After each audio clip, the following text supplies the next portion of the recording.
Pai do Senhor, irmãos apacentar, bem-vindos ao culto de estudo bíblico. Tá uma bênção, já estamos chegando já perto do final do livro de Gênesis. Tem sido inesquecível, enriquecedor esse estudo, tá? Amados, antes de a gente orar para começar, se inscreva para o culto domingo, tá bom? Já tem muita gente se inscrevendo, já estamos só com a metade das vagas, então corre lá, senão você vai ficar de fora, tá bom? Vamos orar. Senhor, abençoa os irmãos que vão aprender a Tua Palavra, empreender nesse mistério de conhecimento, que eles possam, ao findar desse estudo, ter mais conhecimento da Tua Palavra, mais conhecimento do livro de Gênesis. Abençoa, Senhor Deus, poderosamente nossos corações para esta palavra de hoje, em nome de Jesus. Amém. Não esqueça de estar ofertando na casa do Senhor, dizimando, tá? Tem nossos missionários que a gente tem que honrar. Enfim, faz a tua parte que Deus vai fazer a dele, tá? Deus te abençoe.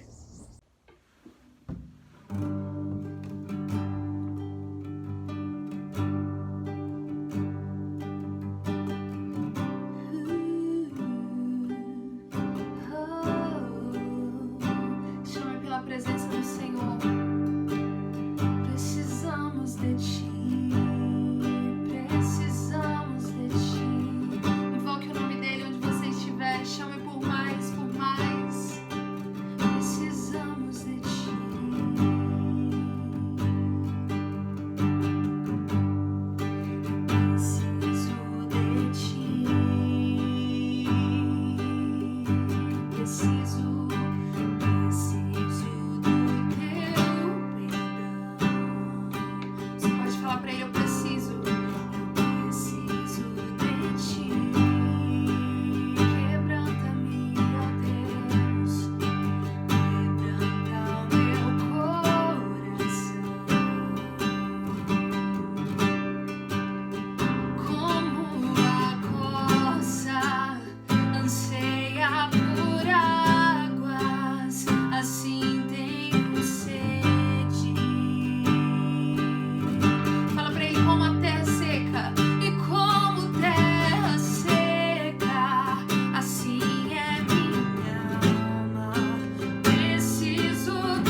coisa que nós devemos aprender a valorizar nesse tempo é o secreto, é a nossa intimidade com Deus, é o nosso relacionamento com Ele.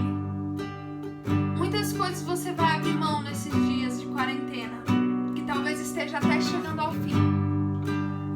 Mas nós não podemos sair desse tempo sem entender que a nossa prioridade é Deus.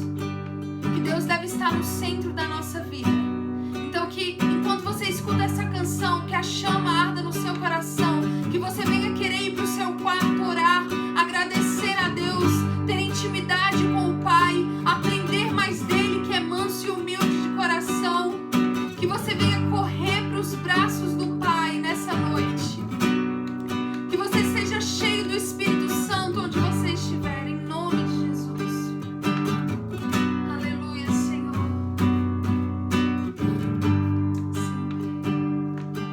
Hoje eu acordei com sede e fome do teu infinito amor. Eu já me entreguei, eu sei que o preço é a renúncia. E nesse lugar tão bagunçado que é o meu coração, podes reformar, fazer uma reconstrução. Deixa ele fazer. E eu não vou negar que eu tentei me enganar. Busquei lá fora o que sempre esteve aqui dentro de mim. Mas eu me dei conta de que uma palavra sua é tudo que eu preciso. É tudo que eu preciso. E eu não troco meu lugar secreto por nada no mundo.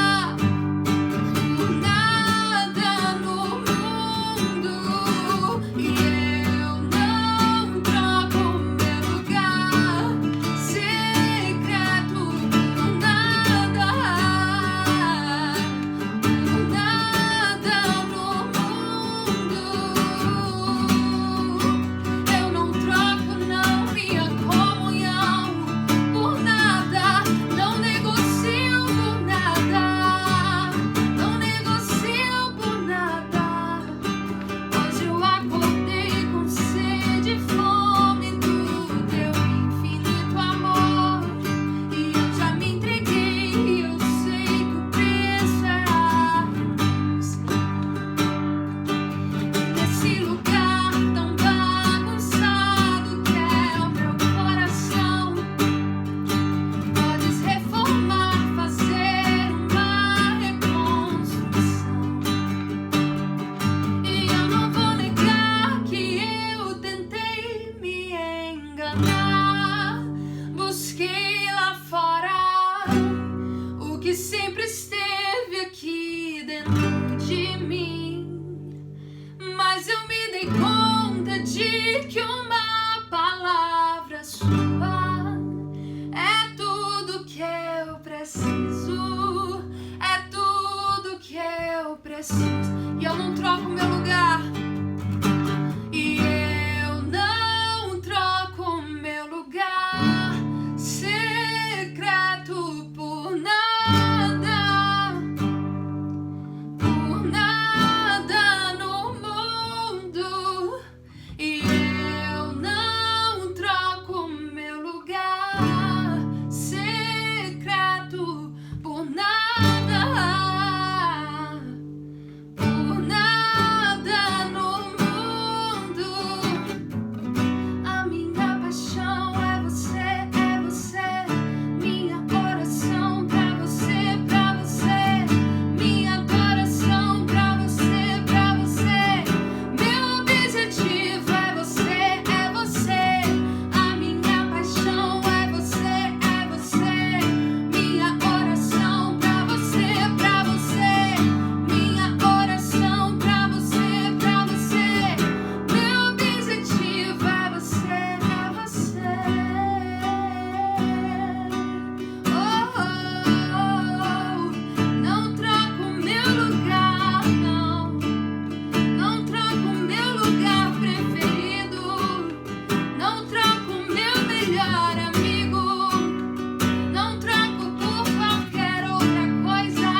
Senhor, porque nós podemos contar contigo.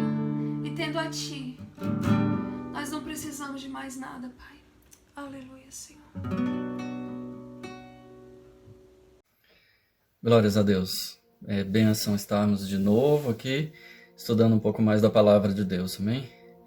Vamos, antes de qualquer coisa, orar para que Deus nos dê sabedoria, inteligência, para que possamos chegar ao conhecimento que Ele quer que nós cheguemos. Vamos lá? Senhor, obrigado, Pai. Obrigado por estar presente, Pai, em nossas vidas. Obrigado por estar conosco.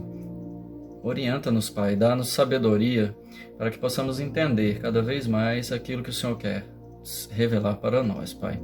Aquilo que o Senhor já revelou pelas Escrituras. Dá-nos paz, dá-nos segurança, dá-nos a inteligência necessária para viver uma vida conforme o seu coração, né? Conforme o seu desejo e não o nosso, Pai. Perdoa nossos pecados e que este momento seja proveitoso para nós e especialmente para que isso se reverta em louvor e adoração ao seu nome. E é em nome de Jesus que nós oramos. Amém.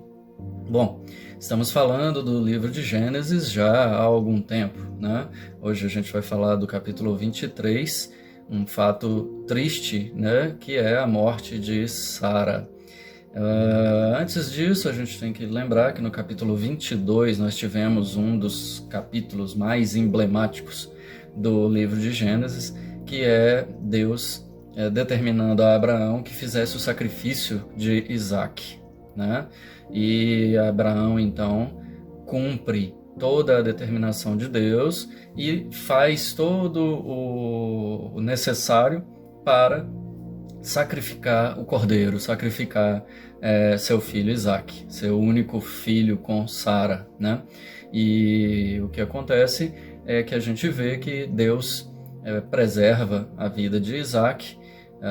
Deus faz uma prova com Abraão, né? Mas certamente Deus nunca quis efetivamente sacrificar Isaque e fazer com que Abraão sofresse mais aí por conta disso, mas sim queria provar e fazer prova com Abraão, mas também provar para nós que lemos a história que precisamos estar com Deus, fazer tudo o que Ele manda, porque no final nós vamos ter bênçãos, né?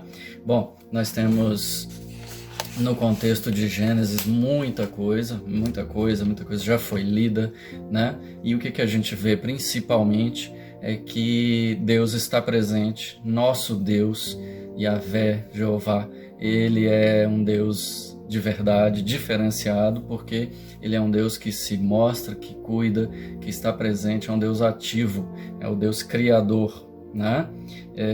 E aí, além disso, agora a gente aprendeu no último capítulo que Ele é um Deus que proverá, Jeová Jireh, né? Bom, então nós vimos tudo isso e Deus não se afasta, Deus não está longe.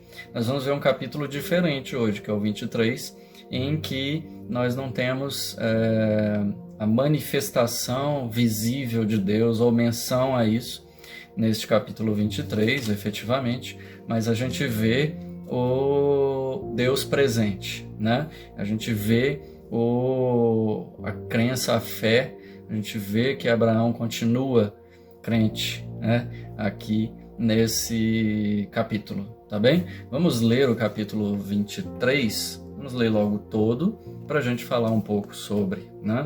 Diz assim o capítulo 23 de Gênesis, versículo 1 em diante. Sara viveu 127 anos, morreu em Kiriat Arba, que é Hebron, na terra de Canaã. Abraão veio lamentar Sara e chorar por ela. Depois, Abraão levantou-se da presença da falecida e falou aos filhos de Et: Sou estrangeiro e morador entre vocês. Deixe-me adquirir uma sepultura na terra de vocês, para que eu possa sepultar a minha falecida mulher. Os filhos de Et responderam a Abraão, dizendo: Escute, o Senhor é um príncipe de Deus em nosso meio. Sepulte a falecida numa das nossas melhores sepulturas. Nenhum de nós se recusará a ceder a sua própria sepultura para que você sepulte a sua falecida. Então Abraão se levantou e se inclinou diante do povo da terra, diante dos filhos de Het, e lhes falou dizendo: se é do agrado de vocês que eu sepulte a minha falecida, escutem-me e intercedam por mim junto a Efron, filho de Zoar, para que ele me ceda a caverna de Macpela, que pertence a ele e que fica no extremo do seu campo. Que ele a entregue a mim pelo devido preço, para que eu tenha uma sepultura entre vocês. Ora, Efron, o heteu, estava sentado no meio dos filhos de Het. Ele respondeu a Abraão, de maneira que pudesse ser ouvido pelos filhos de Het, a saber, por todos os que entravam pelo portão da cidade. De modo nenhum, meu senhor. Escute, eu lhe dou o campo e também a caverna que nele está. Na presença dos filhos do meu povo, eu lhe dou isso. Sepulte a sua falecida. Então Abraão se inclinou diante do povo da terra e falou a Efron, na presença do povo da terra, dizendo: mas, se você concorda, escute. Pagarei o preço do campo, aceite-o de mim e sepultarei ali a minha falecida. Efron respondeu: meu senhor, escute, um terreno que vale 400 barras de prata, que é isso entre mim e você, sepulte ali a sua falecida. Abraão ouviu Efron dizer isso e pesou-lhe a prata de que este lhe tinha falado na presença dos filhos de Het, a saber, 4,5 quilos de prata, segundo o peso usado entre os mercadores. Assim, o campo de Efron, que estava em Macpela, em frente de Manre, o campo, a caverna e todo o arvoredo que nele havia e todo o terreno ao redor passaram a ser propriedade de Abraão, na presença dos filhos de Het, a saber, de todos os que entravam pelo portão da cidade. Depois, Abraão sepultou Sara, sua mulher, na caverna do campo de Macpela, em frente de Manre, que é Hebron, na terra de Canaã. E assim, pelos filhos de Het, se confirmou a Abraão o direito do campo e da caverna que nele estava, como propriedade para servir de sepultura. A gente tem uma situação aqui um pouco diferente mesmo do que tem acontecido até agora nos relatos do texto bíblico, né? A gente tem, antes disso, né, a morte de Sara com 127 anos. Ela morreu em Hebron, lá na terra de Canaã. Então Sara morreu na terra prometida. A gente vê que Abraão está na terra prometida aqui. Ainda não lhe foi entregue, ele ainda não tem, mas a gente vê que esse foi, de certa forma, um mote para que Abraão adquira um pedaço da terra prometida, que é lá a caverna lá em Macpela e a terra em redor, né?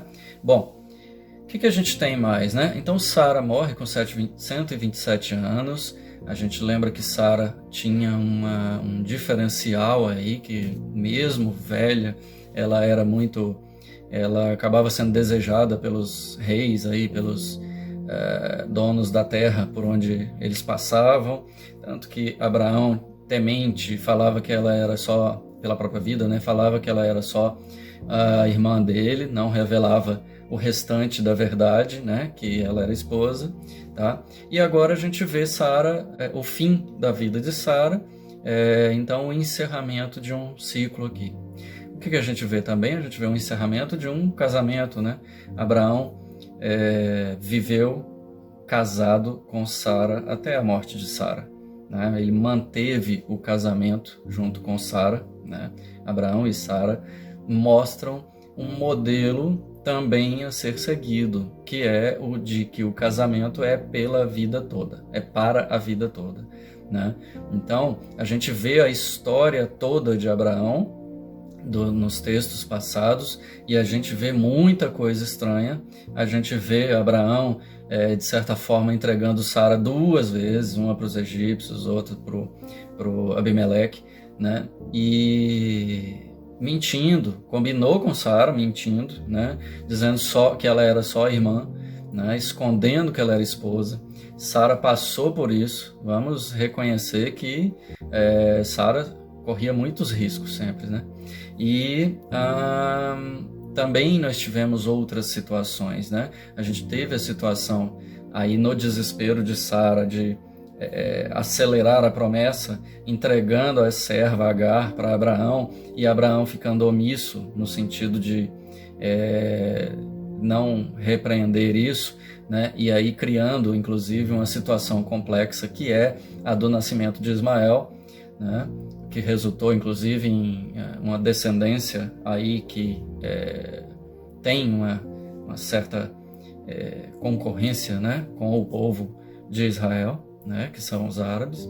Bom, e aí o que a gente tem? A gente teve aquele conflito também com Agar, a gente viu que Agar, de certa forma, estava sendo mais cuidada, querida, talvez, e isso despertou a fúria de Sara. Sara teve aquele primeiro rompante, e o segundo depois, em que Abraão pergunta o que eu faço para Deus, e Deus fala, segue o que Sara está falando, ou seja, expulsa Ismael e a serva, né? E eles vão embora.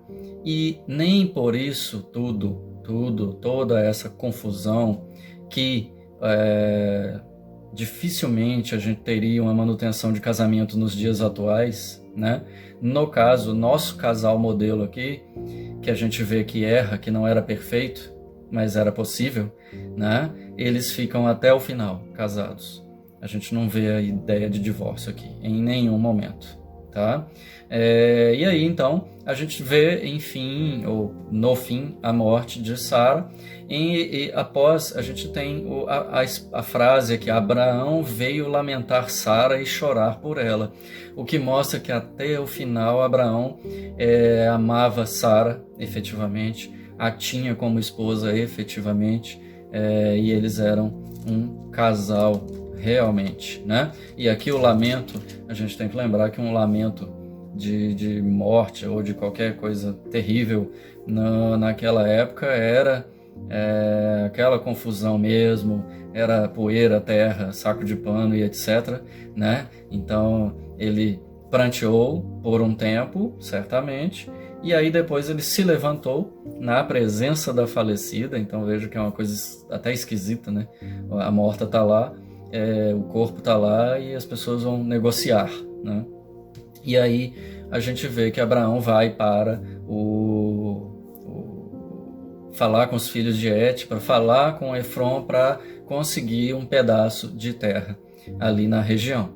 E aí Abraão faz uma frase que a gente tinha que repetir sempre. E essa é a frase do cristão. Está no versículo 4, que diz assim: sou estrangeiro e morador entre vocês. Né? O que nós somos aqui nessa terra, se não peregrinos? Essa é a nossa orientação, a nossa condição. Nesta terra pecaminosa aqui, nós somos peregrinos. Quando a gente se torna filho de Deus, a gente se torna cidadão de outra terra, né? Nós somos estrangeiros, nós somos citados mais à frente como embaixadores, né? Até porque o embaixador leva a notícia, né? Ele fala do reino dele, de qual ele vem, para outro reino.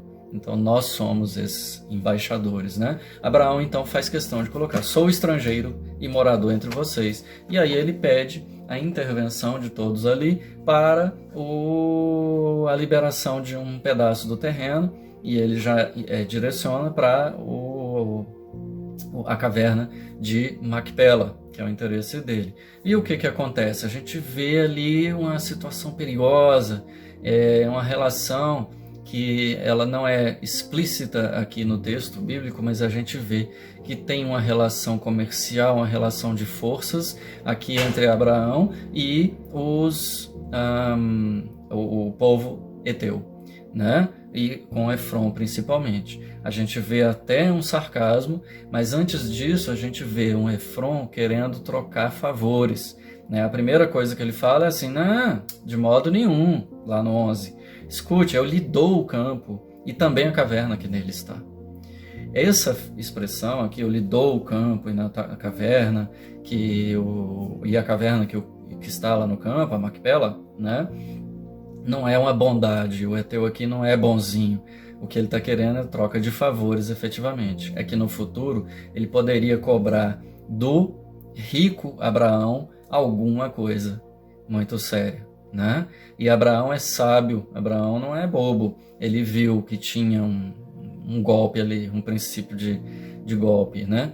E aí ele fala: não é isso, eu não vim pedir para ganhar, eu vim pedir para que você me dê mesmo o campo mediante pagamento, né? Ele fala lá no versículo 12 lá, mas se você concorda, escute: pagarei o preço do campo, aceite-o de mim e sepultarei ali a minha falecida.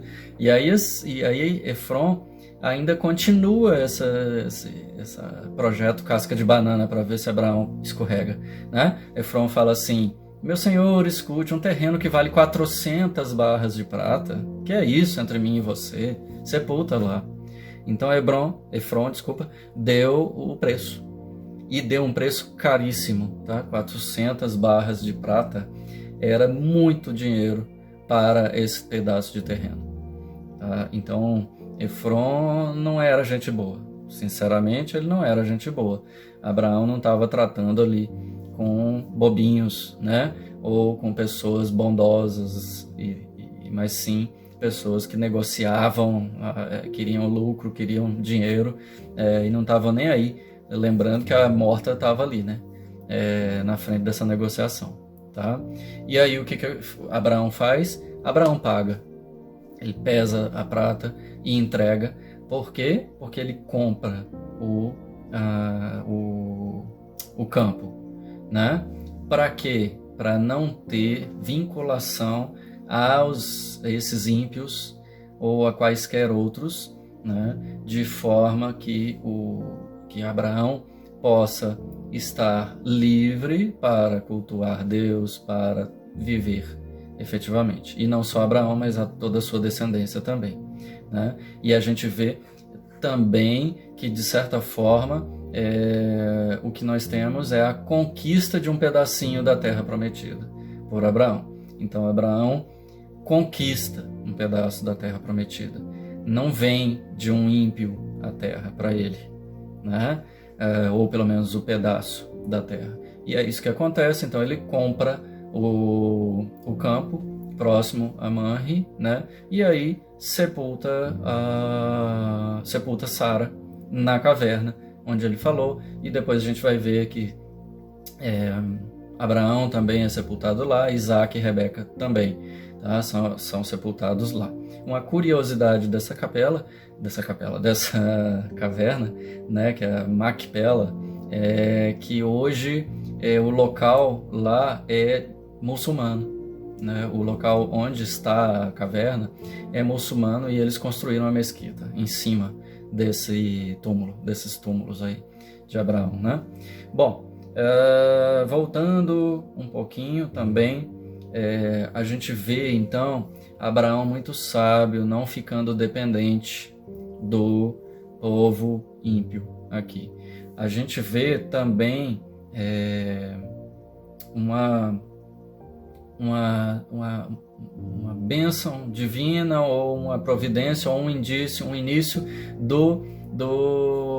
da entrega da terra prometida, né? Mostrando para nós que a terra prometida virá, como foi prometido aqui.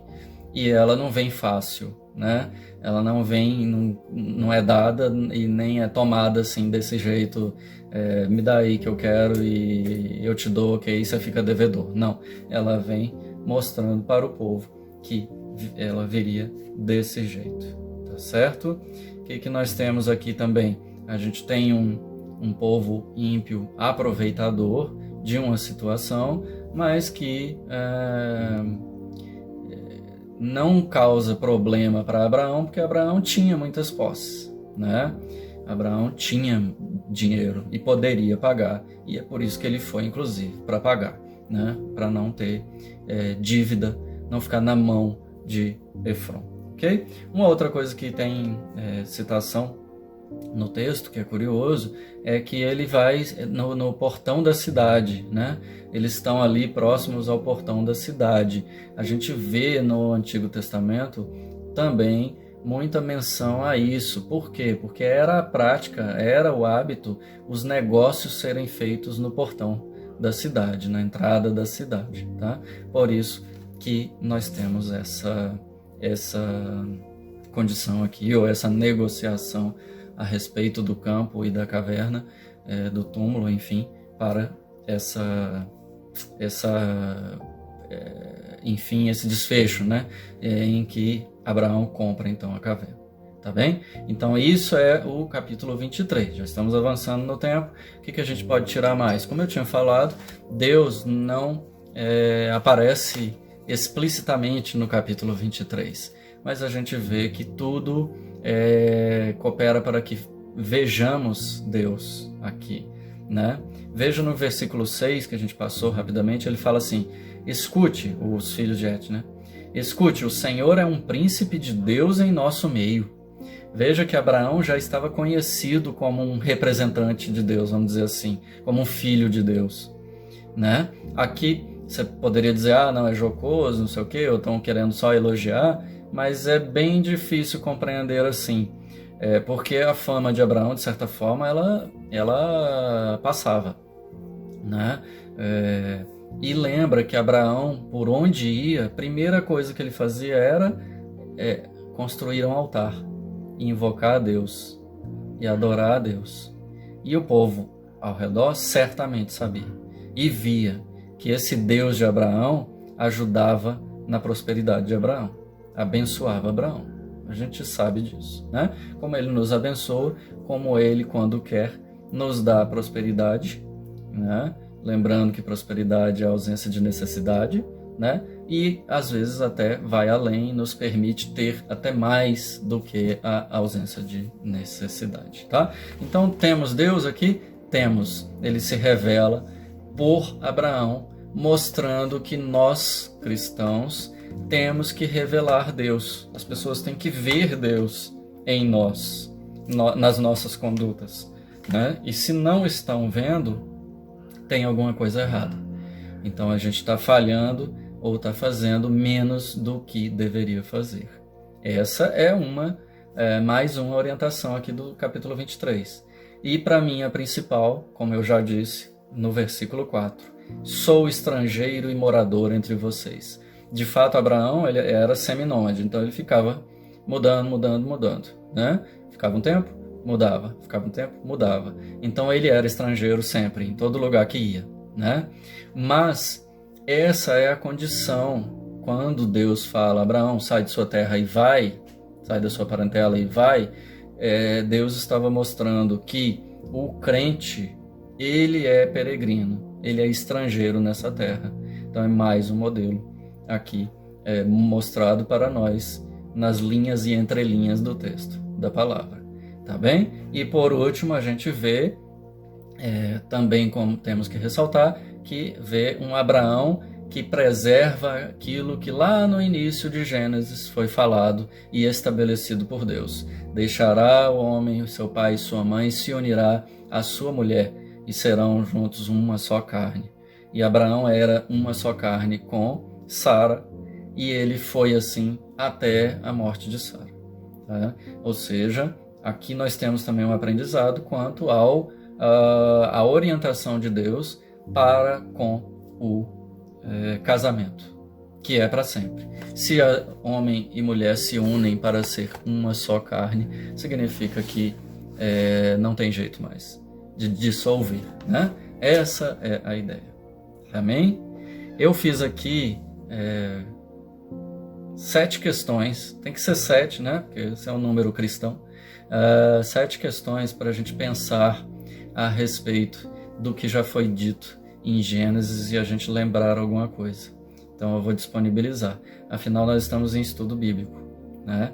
Então eu vou ler aqui 7 questões que dizem assim, ó. A primeira delas: Deus está presente no contexto do Antigo Testamento? Sabemos, né? 2. O que distingue Deus, Jeová, né, de outros deuses? Qual é a diferença? Terceira questão: cite uma passagem do Antigo Testamento que anuncia a futura vinda do Messias. Existe isso? Tem algum anúncio do Messias ali no livro de Gênesis, né? Não do Antigo Testamento, mas Gênesis, que é o que a gente está falando. Outra, 4. Dilúvio e batismo têm alguma ligação? Qual? 5. O que Abraão sempre fazia ao chegar em um novo lugar? Nós falamos isso hoje, né? 6. Qual o significado da história da mulher de Ló? Para que tem aquela história lá? E 7. O que a história de Abraão nos ensina sobre o casamento? São só questões para a gente pensar e estar praticando a palavra, né? Porque isso aqui é o importante, como diz lá em Salmo 1, por exemplo, né? Avançamos na hora já, então vamos orar para a gente encerrar, né? Senhor, obrigado, Pai, obrigado por estar conosco, por nos orientar, por nos ensinar. Que bênção é podermos ter acesso à sua palavra e podermos estudar, ler e aprender um pouco mais a cada dia sobre Ti. Esteja conosco, proteja-nos, Pai, dá-nos saúde, dá-nos segurança, protege-nos dessa pandemia, desse período, dá-nos condição, inteligência e sabedoria, não só de entender o que o Senhor deseja para nós, mas também para entendermos como podemos sair dessa crise. Tira as pessoas, Pai, seu povo dessa crise, não deixa, Pai, que isso prejudique seus filhos, Pai. Aumenta a nossa fé, esteja conosco, perdoa nossos pecados, em nome de Jesus. Amém. Que o Senhor te abençoe e te guarde.